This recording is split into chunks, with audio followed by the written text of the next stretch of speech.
5 retire professional soldiers जिन्हें Brazil के Amazon जंगल में एक घर के अंदर दिखाया जाता है जो एक गैंगस्टर का घर था।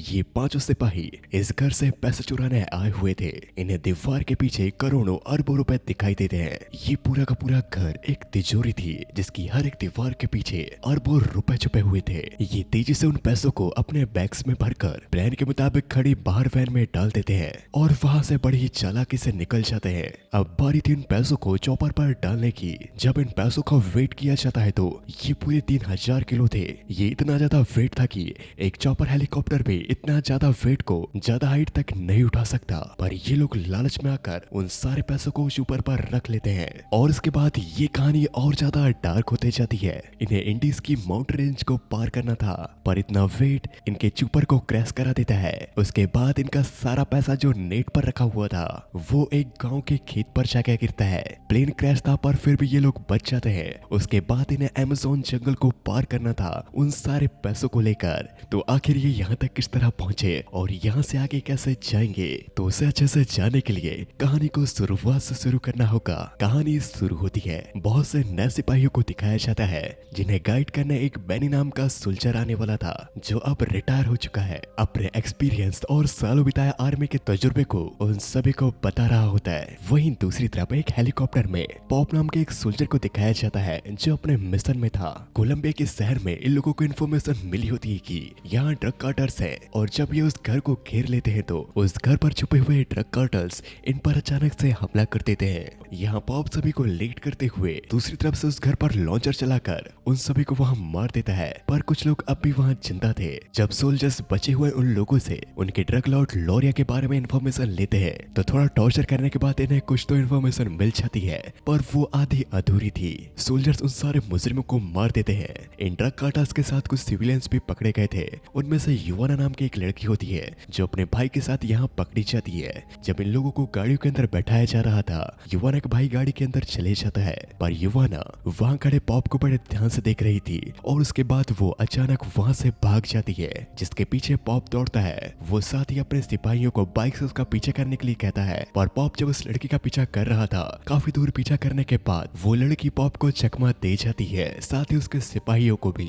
और तब हम वहाँ पॉप को देखते हैं जो अपनी वेस्ट उतार कर पैदल ही एक घर की ओर जाता है और जब वो उस घर के अंदर जाता है तो वहाँ पर युवाना होती है और तब हमें पता चलता है कि इन ड्रग कार्टल्स की खबर उसे युवाना ने ही दी हुई थी पर वक्त से पहले ही वह सोल्जर्स पहुंच गए जिसकी वजह से युवाना का भाई पकड़ा गया और वो वहां से भाग आई। पर क्योंकि युवाना का भाई पकड़ा गया तो वो यहाँ पॉप से कहती है मैं लोरिया का ठिकाना जानती हूँ, मैं ये भी जानती हूँ कि उसका सारा पैसा कहाँ पर है, पर इस मदद के बदले तुम्हें मेरे भाई को छुड़वाना होगा। मैं पैसों से भरी हुई वैन को लोरिया के उस सीक्रेट ठिकाने तक ले जाती हूँ जंगल के बीच जहाँ लोरिया और उसका सारा पैसा रखा हुआ है। अब क्योंकि पॉप एक प्राइवेट मिलिट्री एडवाइजर था और युवाना की इस खबर को सुनकर उसके दिमाग में एक अलग ही प्लान चलने लगता है और फिर यहाँ से सीन जाता है बैनी की तरफ जो नए सिपाहियों को एडवाइस देकर उन्हें कुछ सिखाकर अपना गुजारा चलाया करता। स्पीच के खत्म होने के बाद बैनी पॉप से मिलता है। ये दोनों अच्छे दोस्त थे। इन लोगों ने पहले साथ में काम के दौरान कई मिशंस किए हैं। यहाँ पॉप अपने दोस्त बैनी को अपने दिमाग में चल रहे उस प्लान के बारे में बताता है। बैनी उसके साथ काम करने के लिए तैयार था पर वो उससे कहता है कि मैं तैयार तब हूँ जब हमारे साथ रेड फ्लाई भी चलेगा। पर पॉप उससे कहता है कि तुम कैसी बात कर रहे हो, वो हमारे इस काम में मदद नहीं करने वाला, तुम उसकी ईमानदारी के बारे में तो जानते ही हो। पर पॉप कहीं ना कहीं ये भी जानता था कि अगर रेड फ्लाई उनके इस मिशन में आ गया तो उनके इस मिशन को कामयाब होने से कोई नहीं रोक सकता। और पॉप बैनी की इस बात को सुनकर सीधा रेड फ्लाई के पास जाता है जो रिटायरमेंट के बाद अपनी पेंशन से जिंदगी जी रहा है पर वो पैसे उसके और उसके परिवार के लिए काफी कम होते हैं, इसलिए वो होम ब्रोकर का काम भी करता जहाँ वो परिवार को घर दिखाया करता। पर आज भी उसके हाथ कोई कस्टमर नहीं लगा। तब रेड फ्लाई की मुलाकात पॉप से होती है। रेड फ्लाई अपने पुराने दोस्त को देखकर काफी खुश था। तब पॉप रेड फ्लाई को अपने प्लान के बारे में बताता है। जब पॉप को रेड फ्लाई के बारे में पता चलता है कि उसकी वाइफ ने उसे डिवोर्स दे दिया, साथ ही उसे बहुत से बिल्स भी भरने हैं और अपनी बेटी को अच्छे कॉलेज में भेजना है, पर फिर भी यहाँ रेड फ्लाई इस मिशन के लिए मना कर रहा था। तब पॉप उसे समझाते हुए बताता है ये एक मिशन तेरी और तेरे परिवार की जिंदगी बदल सकता है, पर इस प्लान के और रेड फ्लाई के बीच उसकी ईमानदारी, उसका ईमान आ रहा था। पर कहीं ना कहीं रेड फ्लाई भी जानता है कि इस काम को करने के बाद वो अपने परिवार को अच्छे से रख सकता है। और तब पॉप रेड फ्लाई के पास अपने प्लान की सारी इन्फॉर्मेशन की फाइल उसके पास छोड़कर वहां से चले जाता है। और इसके बाद पॉप वापस बैनी के पास जाता है। उसने यहाँ और भी साथियों को बुला रखा था। यहाँ बैनी का भाई आयरन हेड भी होता है, जिसकी अभी कुछ देर बाद MMA फाइट है, पर वो इस मिशन के लिए तैयार होता है। साथ ही इन लोगों का एक और साथी फिश भी आया हुआ था, जो एक बेहद ही बेहतरीन पायलट है। साथ ही इन लोगों की टीम ने कई मिशंस को अंजाम दिया है, पर फिश अभी भी इस मिशन के लिए तैयार नहीं होता। अब इसके बाद आयरन हेड की फाइट होने वाली थी, जहाँ फिश, बैनी और पॉप मौजूद थे आयरन हेड की उस MMA फाइट को देखने के लिए। और तभी हम देखते हैं कि वहाँ पर रेड फ्लाई भी आ जाता है, जो किसी तरह उस मिशन के लिए तैयार हो गया है। और क्योंकि अब रेड फ्लाई भी इस मिशन को करना चाहता है, तो फिश भी इसके लिए हाँ कर देता है। और ये पांचों दोस्त अब उस मिशन को अंजाम देंगे।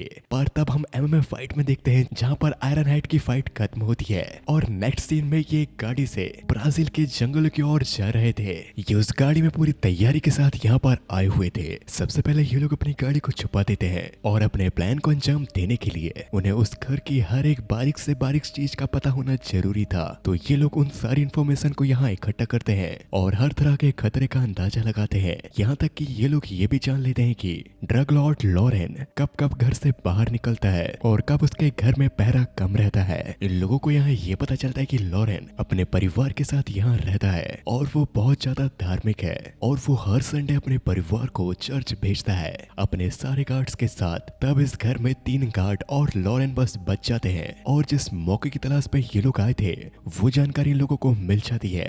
तभी यहाँ युवाना पैसों से भरी हुई वैन को लेकर उस घर के अंदर जाती है और साथ ही युवाना अंदर की चीजों को रिकॉर्ड कर रही थी, जो अगले दिन वो पॉप को देगी। ये घर जंगल के बीच होता है और इस घर के आसपास मूवमेंट सेंसर भी लगे होते हैं। इन्हें बड़े ही सावधानी से इस घर पर घुसना होगा। और रही बात लॉरेन के आदमियों की, तो संडे के दिन सिर्फ 3 ही गार्ड गेट पर खड़े रहते हैं और बाकी के 40 मिनट के लिए घर से बाहर चर्च चले जाते हैं। इतना सब जानने के बाद ये लोग वहाँ से वापस आ जाते हैं और फिर ये सब रात में एक साथ बैठे हुए थे। तब रेड फ्लाई पॉप से कहता है, तो ये सारी इन्फॉर्मेशन नार्कोटिक्स वालों को कब दे रहा है। ये सुनकर पॉप अपने साथियों से कहता है कि तुम लोगों ने देखा है वहाँ घुसना कितना ज्यादा आसान है। हमें लॉरेन के अलावा किसी को मारना भी नहीं पड़ेगा, क्योंकि उसके ज्यादातर आदमी उस वक्त चर्च गए होंगे। तो मैं वो इन्फॉर्मेशन नार्कोटिक्स वाले को नहीं दूंगा, ना ही मैं किसी डिपार्टमेंट को लॉरेन की खबर दूंगा। मैं चाहता हूँ कि हम ही उस घर पर घुसे और वहाँ से सारा पैसा निकाल लें। और रही बात ड्रग कार्टेल के लॉर्ड लॉरेन की, तो उसे मैं ही मार दूंगा। पर इस बात के लिए पॉप के बाकी साथी आगे पीछे हो रहे थे। और तब पॉप अपने साथियों से कहता है, दोस्तों हम पिछले 17 सालों से बस घिस रहे हैं, मेहनत कर रहे हैं, पर हमारे किए हुए काम से आज हम ही खुश नहीं है। पर हम जो काम करते थे उसका आधा भी काम अगर हम अच्छे से कर लेते, या यूं कहूं तो आज हमारे पास मौका है ऐसा करने का। और वो पैसा इस एरिया के सबसे बड़े ड्रग डीलर लॉरेन के घर पर है। वो खुद एक मुजरिम है, हम बस उसके पास से थोड़ा पैसा लेंगे और उसे खत्म कर देंगे। पर रेड फ्लाई थोड़ा सोचने के बाद इस काम को करने के लिए मान जाता है और साथ ही बाकी लोग भी। और तब रेड फ्लाई लॉरेन के घर पर संडे का घुसने का प्लान करता है। वो अपने साथियों को प्लान बताता है, हमारे पास सिर्फ 40 मिनट का वक्त होगा अंदर घुसने, काम को अंजाम देने और परिवार के चर्च से लौटने से पहले वहाँ से निकलने का। हमें फेंस को काट कर घर के अंदर घुसना होगा, गार्ड्स को ढूंढकर शांत करना होगा, सिक्योरिटी रूम के हार्ड ड्राइव के डाटा को डिलीट करना होगा और लॉरेन को खत्म करना होगा। और पैसों को ढूंढकर 1000 किलो की कैपेसिटी वाले बैग्स में पैसे भरकर वहाँ से निकलना होगा।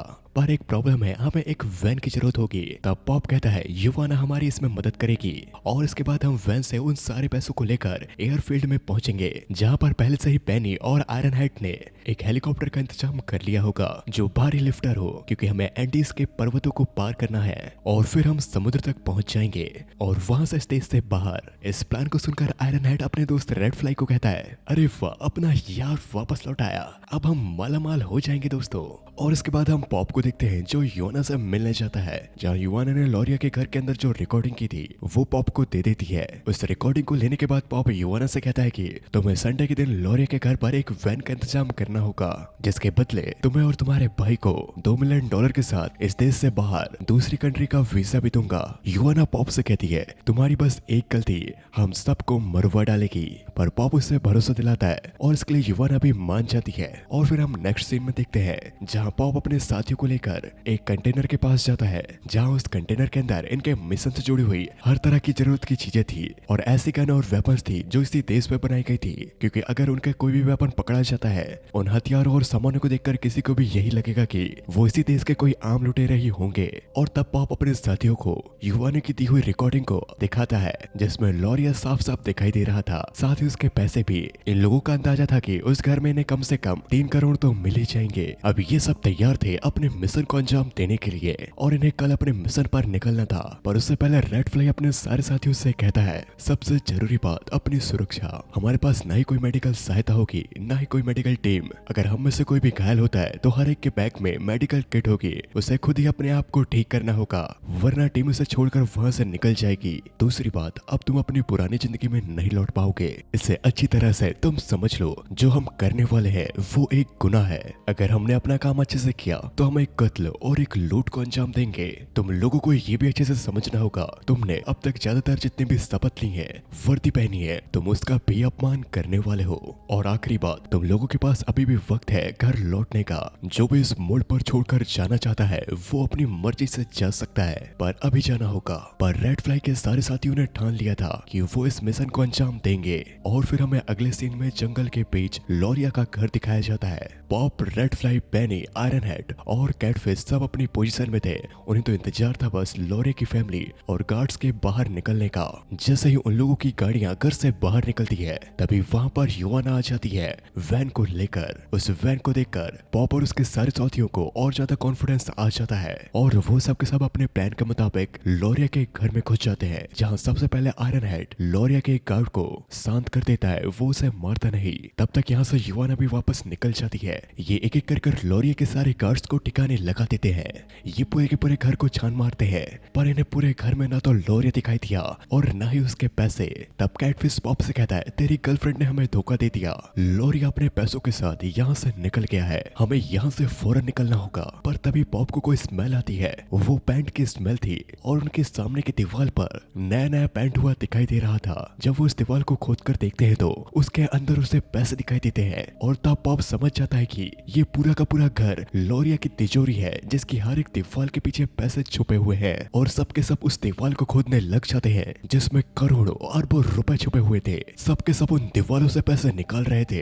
तब यहाँ रेड फ्लाई कहता है कि हमारे पास सिर्फ 7 मिनट है, इन पैसों को फटाफट बैग में भरो और वैन में लोड करते जाओ। ये ऐसा ही करते हैं। पैसे इतने ज्यादा थे कि इनके पास बैग्स कम पड़ जाते हैं, तो वो लॉरिया के घर के बैग्स पर पैसे भर रहे थे। उनकी पूरी वैन पैसों के बैग से भर जाती है, पर तब भी पैसा खत्म नहीं होता। यहाँ रेड फ्लाई दूसरी दीवार को खोदने लगता है। तब आयरन हेड रेड फ्लाई से चिल्लाते हुए कहता है कि फ्लाई, मैं तेरे साथ 10 सालों से काम कर रहा हूँ, तू कभी भी अपने काम में गलती नहीं करता, पर तू आज क्या कर रहा है? हमारे पास टाइम कम है, ये बचे हुए पैसों को ही भरते हैं और निकलते हैं यहाँ से। पर रेड फ्लाई उतनी ज्यादा पैसों को देखकर लालच में आ जाता है। वो कहता है कि हमारे पास 2 मिनट और है, इन पैसों को फटाफट भर लेते हैं। तभी वहाँ पॉप आता है और अपने साथियों से कहता है कि हमें एक बार फिर लॉरिया को इस घर पर ढूंढना होगा, हो ना हो वो कहीं ना कहीं छुपा होगा। और होता भी ऐसा ही है। जब ये एक रूम में जाते हैं तो वहाँ अलमारी के पीछे से अचानक से लॉरिया निकलता है और वो गोलियां चलाने लगता है, पर ये लोग लॉरिया को मार देते हैं। पर यहाँ बैनी लॉरिया की उस फायरिंग से थोड़ा जख्मी हो गया था, पर वो ठीक होता है। पर इस समय इन्हें टाइम ज्यादा लग जाता है और लॉरिया के गार्ड्स वापस आने लगे थे और ये लोग यहाँ पर मिशन छोड़ने की बात करने लगते हैं। पर तब रेड फ्लाई कहता है कि मैं बैनी को इस तरह यहाँ छोड़कर नहीं जाने वाला, हम जिस काम के लिए यहाँ आए थे वो होकर ही रहेगा। और ये सब के सब तैयार हो जाते हैं अपनी वेपन्स लेकर। अब इन्हें ना चाहते हुए भी उन गार्ड्स को मारना पड़ेगा, और क्योंकि ये अपने काम में काफी प्रोफेशनल थे और सब एक दूसरे के कोऑर्डिनेट के साथ लॉरिया के आदमियों को मारते हुए वहां से बाहर निकलते हैं। और सारे गार्ड्स को ठिकाने लगाने के बाद ये लॉरिया के उस पैसों से भरे हुए घर को आग लगा देते हैं और पैसों से भरी हुई वैन को लेकर वहां से निकलने लगते हैं। और ये कुछ ही दूर आगे जाते हैं तो वहां इन्हें लॉरिया का परिवार दिखाई देता है जो घर की ओर आ रहा था। ये लोग उस परिवार को कुछ नहीं करते और चुपचाप वहां से निकल जाते हैं और ये सीधा अपनी तय की हुई जगह एयरफील्ड तक पहुंच जाते हैं, जहां युवाना और उसका भाई पहले से इंतजार कर रहे थे। यहाँ कैटफिश सारे बैग्स का वजन कर रहा था। तभी हम आसमान में देखते हैं जहाँ एक प्लेन आ रहा था। वो प्लेन इनके पास उतरता है और यहाँ बैनी और आयरन हेड उसके पास पैसों से भरे हुए 2 बैग लेकर जाते हैं। और वो पैसों से भरे हुए बैग देते ही वो आदमी चोपर हेलीकॉप्टर को वहाँ भेज देता है, जिसमें ये लोग उन पैसों के साथ यहाँ से निकलने वाले थे। तब यहाँ कैटफिश अपने साथियों से कहता है हम इन सारे बैग्स और अपने वजन के साथ इस इस हेलीकॉप्टर में एंडीज की माउंटेन रेंज को पार नहीं कर पाएंगे। अगर हम ये सारे पैसे लेकर जाते हैं तो इससे हमें रास्ते में प्रॉब्लम होने वाली है। तब रेड फ्लाई कैटफिश से कहता है तो इसमें प्रॉब्लम क्या है, ये सुपर हेलीकॉप्टर 4500 किलो को उठा सकता है। तब कैटफिश कहता है कि हाँ उठा तो सकता है, पर सिर्फ 2000 फीट की ऊंचाई तक हमें एंडीज पर्वत श्रृंखला पार करनी है, उसके लिए हमें ऊंची उड़ान लेनी पड़ेगी। ये पूरे बैग का वजन 3000 किलो है। पर रेड फ्लाई के कहने पर कैटफिश इसके लिए मान जाता है। रेड फ्लाई का उन पैसों को लेकर लालच साफ साफ दिखाई दे रहा था और रेड फ्लाई के सामने यहाँ फिर कोई कुछ नहीं कहता। वो कुछ बैग्स को हेलीकॉप्टर पर रखकर साथ ही ज्यादातर बैग्स को एक नेट पर बांधकर हेलीकॉप्टर पर लटका कर यहाँ से निकलने वाले थे। इनके साथ योना और उसका भाई भी चल रहा था। अभी ये सभी उस हेलीकॉप्टर में बैठकर पैसों के साथ यहाँ से निकल जाते हैं। कैटफिश उस सुपर हेलीकॉप्टर को बड़ी सावधानी से उड़ाते हुए वहाँ से निकल रहा था। रात होते होते वो इस देश के बाहर आ जाते हैं जहाँ पॉप योना और उसके भाई को बॉर्डर पर छोड़ देता है ऑस्ट्रेलिया के पासपोर्ट के साथ ही वो उसे $3 मिलियन भी देता है। पर तब यहाँ रेड स्काई आता है और वो योना से पूछताछ करने लगता है कि वो हम में से किसी का नाम जानती है और अगर वो पकड़ी गई तो उसे क्या करना है, क्योंकि योना ही एक ऐसी कड़ी है जो लॉरिया के घर की लूट और इन लोगों को जोड़ती है। पर रेड फ्लाई को अब भी योना पर भरोसा नहीं हो रहा होता। पर पॉप के कहने पर रेड फ्लाई उसे छोड़ देता है और ये लोग वहाँ से उड़ चलते हैं। रेड फ्लाई चाहता था कि वो इस कड़ी को जो आगे चलकर हमारे लिए खतरा बन सकती है उसे खत्म कर देना चाहता था। पर पॉप रेड फ्लाई को भरोसा दिलाता है। इसके बाद ये उड़ते हुए पूरी रात सफर तय करते हुए जंगलों को पार करते हुए एंडीज की ऊंची पर्वत श्रृंखलाओं के करीब पहुंच जाते हैं। तब इन्हें ऊंचा उड़ना था और इनका हेलीकॉप्टर जवाब दे रहा था क्योंकि उस पर लोड बहुत ज्यादा था और जैसा कि कैटफिश ने कहा था इतने वेट के साथ वो 2000 फीट से ऊपर नहीं उड़ पा रहा था। इसलिए इन्हें बीच रास्ते पर ही हेलीकॉप्टर पर रखे कुछ पैसों को बाहर फेंकना पड़ता है। पर इनका हेलीकॉप्टर जैसे ही पर्वत के शिखर के करीब पहुंचता है अचानक से ज्यादा वेट के कारण उसका गेयर बॉक्स खराब हो जाता है और वो क्रैश होते हुए जंगल की ओर जा रहा था। कैटफिश सभी को क्रैश लैंडिंग के लिए तैयार कर देता है। साथ ही नेट पर बंधे हुए पैसों को वो एक खेत पर गिरा देते हैं और कैटफिश उस हेलीकॉप्टर को काफी बचाकर क्रैश करता है जिससे उसके अपने साथियों को एक खरोच तक नहीं आती। पर हेलीकॉप्टर पूरी तरह से खत्म हो चुका था और तब उनकी नजर अपने पैसों की ओर जाती है जो खेत पर गिरा हुआ था। गांव वाले उन बैग्स के करीब आ जाते हैं। रेड फ्लाई अपने बाकी साथियों को दूर से पोजीशन में जाने के लिए कहता है और रेड फ्लाई और पॉप उन गांव वालों से बात करने चले जाते हैं। उन गांव वालों ने अपने हथियार निकाल लिए थे और कुछ तो उन बैग्स को खोलकर पैसों को देख लेते हैं। यहाँ पॉप उन्हें समझाने की काफी कोशिश करता है। ये गांजे का खेत था, इसकी वजह से इन लोगों के बीच गर्मा गर्मी बढ़ती जाती है। यहाँ रेड फ्लाई की गन चल जाती है और साथ ही दूर खड़ा बहन भी इन पर गन चला देता है क्योंकि उन गाँव वालों ने इन पर हथियार तान दिए थे जिसकी वजह से कुछ गाँव वाले मारे जाते हैं। पॉप यहाँ रेड फ्लाई से कहता है कि तुमने ये क्या कर दिया और उन्हीं गाँव वालों में से एक येलो कलर की टी शर्ट पहना हुआ एक लड़का रेड फ्लाई को बड़े ध्यान से देख रहा था क्योंकि उसकी गोली उसके पिता को लग चुकी थी। रेड फ्लाई अपने साथियों से कहकर उन गांव वालों को पीछे करता है और कुछ देर बाद हम रेड फ्लाई को देखते हैं जो पैसों से भरे हुए 2 बैगों को लेकर पॉप के पास जाता है जो इस गाँव के मुखिया से बात कर रहा था। वो इस गाँव के हर एक घर को 10 लाख रुपए देने वाला था और वो यहाँ इन पैसों को देकर खच्चरों में उन पैसों से भरे हुए बैग्स को लाद कर यहाँ से निकलने लगते हैं। तभी रेड फ्लाई के सामने येलो टी शर्ट पहना हुआ वही लड़का उसके सामने आ जाता है क्योंकि रेड फ्लाई ने उसके पिता को मार दिया था। पर यहाँ वो बूढ़ा आदमी उसे वहाँ से हटने के लिए कह देता है। इसके बाद रेड फ्लाई, पॉप और उसके बाकी साथी इस गांव से खच्चरों पे बैग लाद कर यहाँ से निकल जाते हैं। ये घने जंगलों के बीच से आगे बढ़ रहे थे। रात होते ये एक जगह रुक जाते हैं पर ये आग नहीं जला सकते क्योंकि लॉरिया के लोग अगर इनके पीछे पड़े होंगे तो इन तक पहुंच जाएंगे। ये पूरी रात वैसे ही बारिश में बिताते हैं। अगली सुबह होते ही ये निकल पड़ते हैं। ये लगातार चलते जा रहे थे। इनके सामने एक नदी आती है, ये उसे भी धीरे धीरे कर पार कर लेते हैं। ये लगातार चलते हुए एक पहाड़ तक पहुंचते हैं जहां से इन्हें अपने खच्चरों को पैसों से लदे हुए बैग के साथ पतले से रास्ते से होकर गुजरना था। ये बड़े ही सावधानी से धीरे धीरे कर आगे बढ़ रहे थे। थोड़ी ही दूर आगे जाने पर हम कैटफिश को देखते हैं जिसका खच्चर रास्ता खसल जाने के कारण नीचे गिरने लगता है। यहाँ कैटफिश कुछ नहीं कर सकता था और वो खच्चर नीचे गिर जाता है, साथ ही पैसे भी। पर ये किसी तरह अपने बचे हुए खच्चरों के साथ उस पर्वत को पार कर लेते हैं और अब इनके सामने पथरीले पहाड़ थे जिन्हें अब ये खच्चरों से पार नहीं कर सकते। ये धीरे धीरे कर एक एक बैग को पहाड़ के ऊपर चढ़ाते हैं और इस तरह फिर से रात हो जाती है। अब यहाँ ठंड बहुत ज्यादा थी और ठंड की वजह से आयरन हेड उन पैसों को जलाकर गर्मी लेना चाहता था। बेनी उसे समझाता है कि इससे हमारे दुश्मनों को हमारी लोकेशन का पता चल सकता है, पर फिर भी आयरन हेड उन पैसों को जलाने लगता है। वो एक बैग के सारे पैसे जला देता है जिससे काफी आग जलती है और इन्हें थोड़ी गर्मी मिल जाती है। अब सुबह होते ही ये फिर से एक एक बैग कर धीरे धीरे उन पथरीले पहाड़ से आगे बढ़ रहे थे कि तभी अचानक इन पर कोई हमला कर देता है। वो इन पर गोलियां चला रहा था। जब रेड फ्लाई उनमें से एक आदमी आदमी को मार देता है तभी अचानक रेड फ्लाई के पीछे वही लड़का था जो उसे गांव में मिला था। वो अचानक रेड फ्लाई पर गोली चला देता है और यहाँ रेड फ्लाई मारा जाता है। तब पॉप उस लड़के को गोली मारकर खत्म करता है और जब वो रेड फ्लाई के पास आकर देखता है तो रेड फ्लाई उस गोली की वजह से मारा गया। यहाँ सबके सब रेड फ्लाई को खोकर काफी दुखी थे। बेन तो यहाँ आयरन हेड पर भड़क भी जाता है पर अब ये लोग कुछ नहीं कर सकते। रेड फ्लाई अब जा चुका है।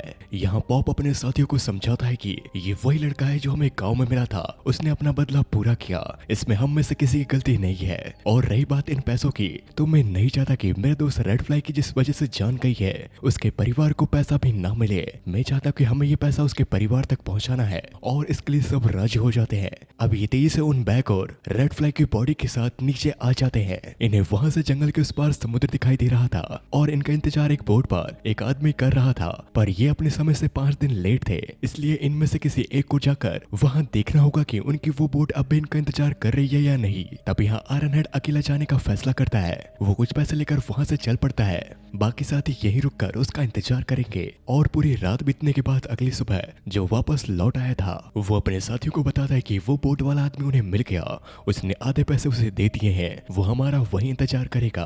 पर आयरन हेड अपने साथियों को ये भी बताता है कि लॉरेन का आदमी उस शहर का हेड है जिसने हमें पकड़ने के लिए एक छोटी सी आर्मी बना रखी है और उस शहर में वो हर तरफ हमें ढूंढ रहे हैं। और ये सब जानने के बाद पॉप थोड़ा सोच में पड़ जाता है कि उन्हें यहाँ से निकलना कैसे है। और तब पॉप अपने साथियों से कहता है कि हमें रेड फ्लाई को उसके घर तक पहुंचाना है। और रही बात पैसों की, तो हमें ये सारा पैसा तो नहीं ले जा सकते, पर जितना बन पाएगा हम उतना ले जाएंगे। और बात रही बाकी पैसे की, तो वो एक खाई की तरफ जाता है जो ज्यादा गहरी नहीं थी। वो वहाँ बचे हुए पैसों के बैग्स को छुपा देने का फैसला करता है और पॉप्स अपने साथियों से कहता है जल्द ही बर्फ पड़ने वाली है, इन बैग्स को फिर कोई नहीं देख पाएगा। और ये लोग वहाँ उन सारे बैग्स को छुपाकर अपने साथी रेड फ्लाई को लेकर साथ ही कुछ बैग्स को लेकर यहाँ से चल पड़ते हैं। और ये रात होते होते शहर के करीब पहुंच जाते हैं जहाँ ये फिर से दोबारा आयरन हेड को आगे जाकर बोट को तैयार करने का कहते हैं और ये सूरज निकलने तक उस तक पहुंच जाएंगे। आयरन हेड फिर से वहां से अकेला आगे बढ़ चलता है और जब आयरन हेड किनारे के करीब पहुंचता है तो वो दिखता है कि वहां पर कुछ लोग हथियारों के साथ खड़े हैं। और तभी वो अपनी बोट की ओर देखता है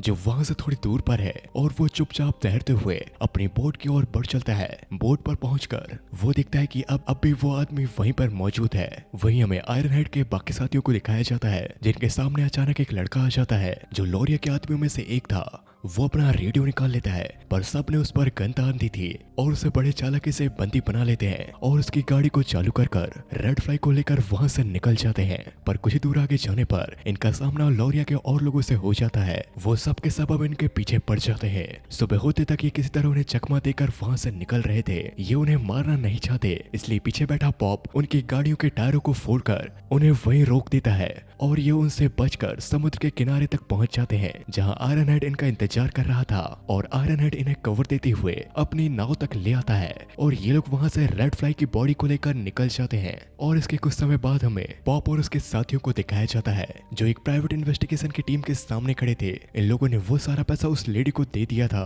और सारी खबर भी दे दी थी, पर इन लोगों ने उस लेडी को ये नहीं बताया था कि इन्होंने वहां से पैसे चुराए और उन्हें छुपा दिया। और क्योंकि इन्होंने लोरिया ड्रग लॉर्ड कार्टर को मारा था, सरकार की मदद करने की वजह से इन्हें लाए हुए पैसों में से 10-10 लाख हर एक को मिलता है। पर ये यहाँ पर उन पैसों को अपने दोस्त रेड फ्लाई के फैमिली के नाम कर देते हैं और सब वहाँ से बाहर आ जाते हैं, जिसके बाद इन्हें दूसरे देश का पासपोर्ट मिल जाता है और ये सब के सब अब वहाँ जाकर रहेंगे। पॉप कहता है कि मैं ऑस्ट्रेलिया जाकर योवाना से मिलूंगा। और सबके जाने के बाद बैनी अब भी पॉप के साथ खड़ा था। वो एक कागज पॉप को देता है। जब पॉप उस कागज को खोलकर देखता है तो उस पर कोऑर्डिनेट थे उसी जगह के जहां पर इन लोगों ने पैसे छुपाए थे। और इसी के साथ यहाँ पर मूवी समाप्त हो जाती है। उम्मीद करता हूँ आप लोगों को ये कहानी पसंद आई होगी। हो सकता है इसका पार्ट 2 भी आए, पर वो अब तक आया नहीं है। जैसे ही आता है तो आपको इस चैनल पर उसका भी एक्सप्लेनेशन मिल जाएगा। हो सकता है आपको एंड स्क्रीन पर दिखाई दे रहा हो। मैं मिलता हूँ उन्हीं वीडियो में।